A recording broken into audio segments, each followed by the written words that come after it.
One of the most common mistakes I see when people go for the rear naked choke is they crank it. They're going on, then off, on, then off, on, then off. You don't want to do this. You want to be like an anaconda snake that slowly squeezes its prey, okay?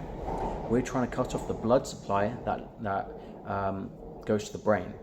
If you do that for long enough, your opponent is going to go unconscious. And if you keep on holding, you might even kill your opponent. So, how do we apply the rear naked choke? We're trying to get the elbow in line with your opponent's chin. If you don't have this, it'd be your forearm in line with the chin, and all you're going to do is compress the windpipe. You can tap your opponent like this, but I would try to avoid it, okay? You might damage your opponent's windpipe, and it's just not as good.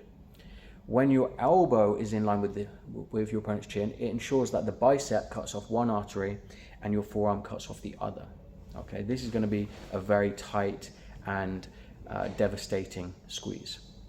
From here, we are slowly applying the pressure. I recommend rotating over the wrapping shoulder. So if I'm wrapping the neck with my right arm, I'm going to try and squeeze over that shoulder.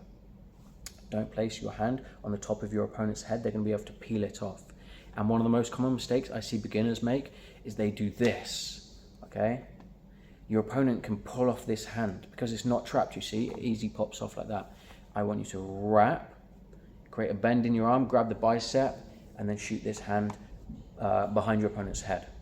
I would also try to avoid extending this arm. People go 1, 2, and then 3. It's not the end of the world if you do this, but against good people, they're going to take this arm and they're going to arm lock you over their shoulder. They're going to grab it like this, and then they're going to crank the elbow over their shoulder like this. So I recommend you go 1, create a bend in the arm 2, and then shoot for 3. You can make a fist, you can cup your neck. I usually like to finger walk up my shoulder, okay, because it makes it a little bit tighter. I'm also doing this with this hand as well. So you see, I'm finger walking, and now I pull over the wrapping shoulder. Add these details into your rear naked choke and let me know how it goes.